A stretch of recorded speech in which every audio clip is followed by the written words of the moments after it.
Hey, so welcome back, folks. What I'm doing today is just completing a test that I promised I'd do, and it was Hisham who asked me about a week ago.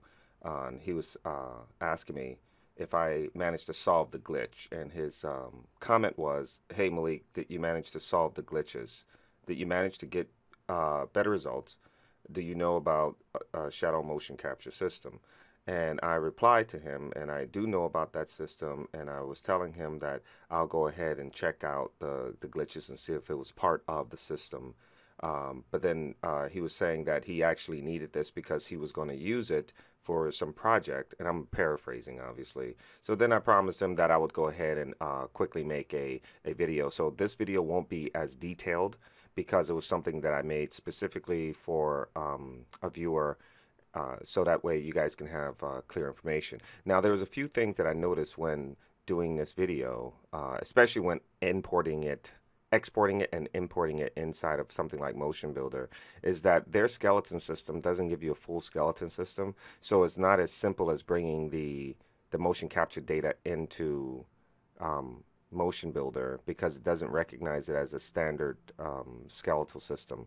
So we'll get into that a little bit later. But here is the test that I actually did. So I went ahead and put the suit on. It took me less than 5 minutes to put the suit on and get it ready to go because once it's all set up in the computer, all I need to do is plug the battery in the back, put the headset on, and zip it up.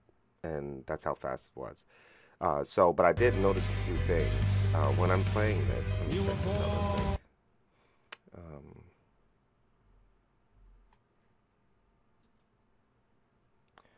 okay, so what I noticed is that when first of all, I put the suit on and it looks all weird. It's all ragdoggy because what I'm doing is I'm going to go ahead and calibrate it up here. So once I calibrate it, you'll see everything gets in line.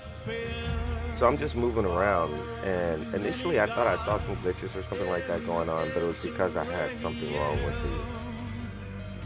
the nodes were off a little bit, so I had to readjust the head node, and that's why I'm testing the head node. And the shoulders, I think there's some issue with the shoulders in that I have to go in the back because my arms at this point are not at that angle. I have to raise my arms extra high to get at this angle, and partially I think because of the way they built the skeletal system here, it's not a full spine there, and my leg is actually a lot higher than that. So I'm noticing that this is obviously is not meant to be 100% accurate, but there are a lot of you know, distance, accuracy distances and stuff like that going on. I'm just checking my arms, and again, my arms are actually a little bit, they're a lot higher than that, so I have to raise my arms almost at my head height to get it, something like this. Now, they did say that they were going to create some gloves, but I'm not even sure about that. Not the way that their skeleton, unless there's going to be some sort of update and some new node that you can attach to it. The skeletal system for the spine is not really suitable for any sort of action that you might do. And keep in mind, those kicks right there are going a lot higher. So I'm looking at this more like for something for conversation and just to get some movement going on like that, and for some standard game stuff, but not. Now, here's what you're looking at there is I'm actually in a handstands. And I'm going to show you in the next part of this how I'm actually on a handstands, but I go through the floor because the feet can't necessarily go in the air per se. So, and then I'm just moving around a little bit more just so you can see that really I don't see any glitches like I did last time. And I think last time was because I had so many other things going on in the room. It could be, but there's not as many glitches, and you can see a glitch there. Now, when I'm doing this part right here, this part right here, when I'm doing that, it looks like I'm just skipping, but I'm actually jumping in the air. So as you can see, is you can't jump in the air, and now you're starting to see the imperfections of this thing in comparison to some other ones where you can be in the air, it knows where the ground is, especially some of the camera-based systems where you can be in the air and it knows where the ground is. So here I'm just sitting down there. And so here what I do is I'm just doing a few stretches here just so I can see the spine, the lack of arc in the spine. So you see this part right here. There's no extra bones or anything from this point to this point.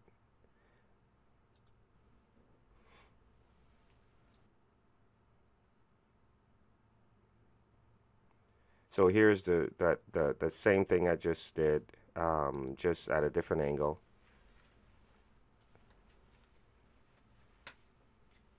And you can see there's not really glitches. That's me jumping up. Remember when I was jumping up? And then I'm gonna do the thing when I went on the handstand. So here it goes, and I'm gonna go through the floor, feet in the air. This is the actual handstands, and I get up.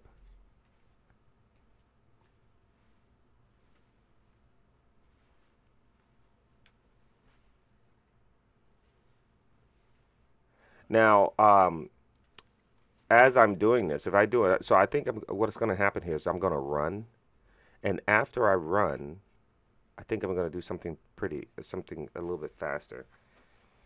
So after that move, then you'll notice the foot down here, the node kind of detached a little bit. So you got to watch for that. Not detached, but it moved a little bit. So, but this can be resolved by actually some tape or something like that on it if you're going to be doing a lot of extra movement. But I'm going to tell you this. I don't really think this is going to be good for... Now, this is me running through.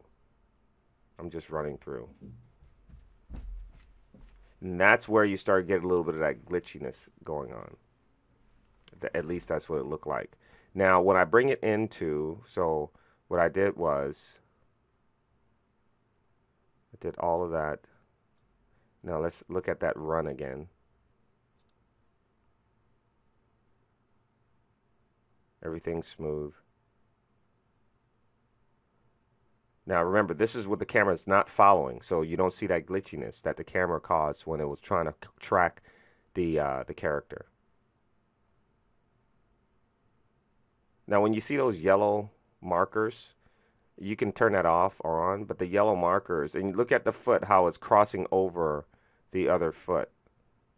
And this is the run, and that's, you can see it's still kind of glitchy there.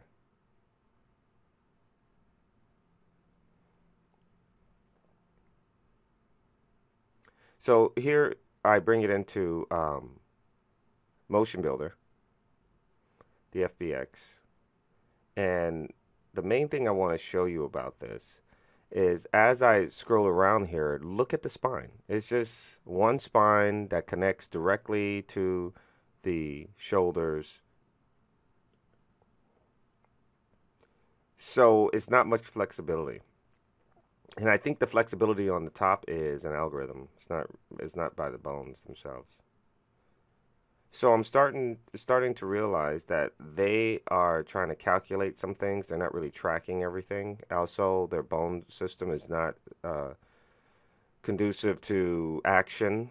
It's just there to just see things move. So here's what I would say. I would say I would not use this for any sort of visual effects in regards to live action. I would use this for game development. And if I was going to use it for live action, I'd use it minimally. So if I needed to attach something to an arm or to something like that, or a leg, or at least track part of the person's body and have something on that, maybe I'd do that, but I can easily do that in After Effects. So here's where I go through the floor. As you can see here, that's the handstands. That's the feet in the air. So you cannot get off the ground with this. So there was one point in the last video I did a flip or a back flip or even a front flip, and it wouldn't do it. It just looks like I'm just flipping from under the ground to above the ground.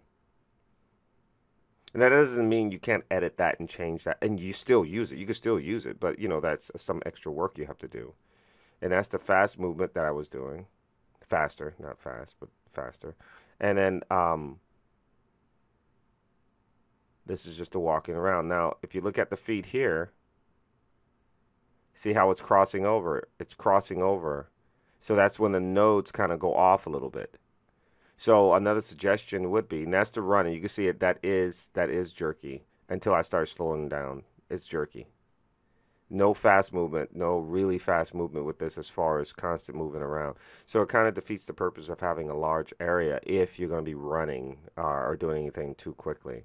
But it doesn't defeat the large area when it comes to conversation, props, games, that sort of stuff, character movement. And actually, this right here would be great for that, except I can pretty much get the same effect.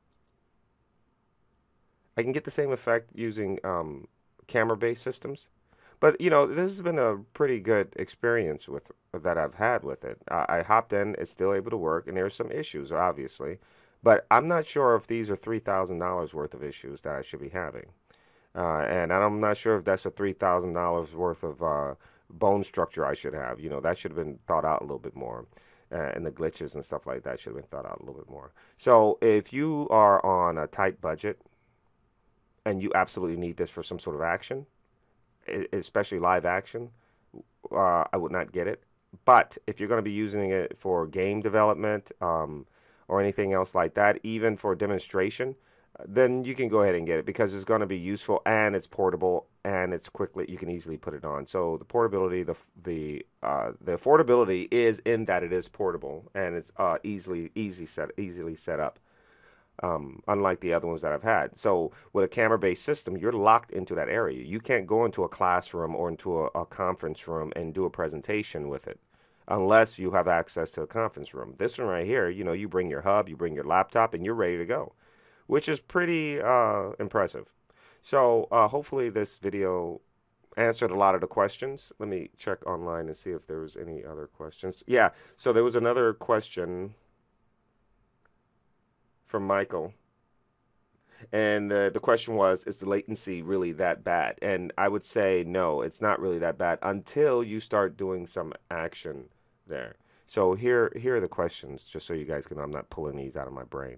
So this was, is the latency really that bad? No, it's not really that bad. And then we go down here. Thank you for the review.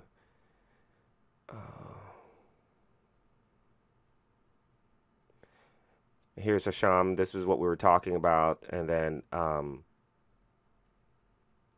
here's where we were talking about the glitches. And that was the main thing a lot of people brought out is about the glitches. So this is what I wanted to address today is that no, the glitches are not there. I was able to do this test because this is the test we were talking about.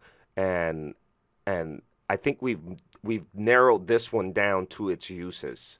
Because none of these suits, unless you go up very high in price, are used for everything. It's almost like having um, uh, let's say like a workstation, visual effects workstation. A visual effects workstation is not something you would use for everyday use. It's used specifically for visual effects workstation to do visual effects. It's not for gaming. It's not for any of that stuff. Almost like a computer to use to do scientific research. That's how these suits are until you get up to the high price suits. When you get up to the high price suits, they can do everything. They can do off the ground, they can do in the air, all that sort of stuff. The operating system and everything is set. Now this one right here is really good. It's portable. It's easy to use. This is my second time using it. Remember, the first time I used it, I went in depth, and this time I just put it on and I used it just to see what was going to happen. Turn the application on. All the application settings were still there, and again, I still haven't delved that deep into setting this whole thing up. And also keep in mind, when you first buy this suit, in the application, you need your measurements because this application needs to kind of know your measurements and know your height in order for it to work properly. And so that's one thing that could be an issue too that I checked out, and that's what I think fixed a few of the glitches because I had some numbers off. So I fixed that, and it seems to have fixed the glitches that were there before. So hopefully this was helpful. If you have any other questions, go ahead and leave them in the comment section below. If you have any other suggestions or suggested videos, go ahead and leave them there. And what I'll do later on is I'll go ahead and map this onto a character and put it part of some sort of game development in Unity or something like that, or some visual effects thing, just so we can look at the whole pipeline with this thing. And one last thing is that their BVH file And their FBX file is not a normal BVH or FBX. It's not like you can just take that file and throw it into MotionBuilder and map it to a character. There are some bones missing. So MotionBuilder is looking for certain spinal bones, and this one doesn't have it. So there's going to be some workarounds that you have to do. Keep that in mind. The other last thing I want to talk to you guys about is that on their video,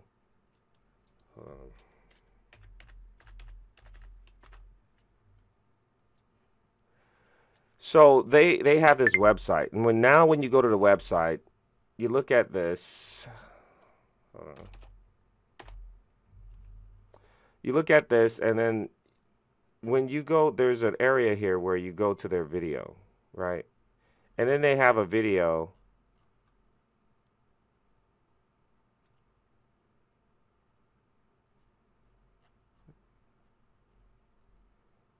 Where's this video? They have a video of how to hook this up to set, let's say like MotionBuilder or Unity.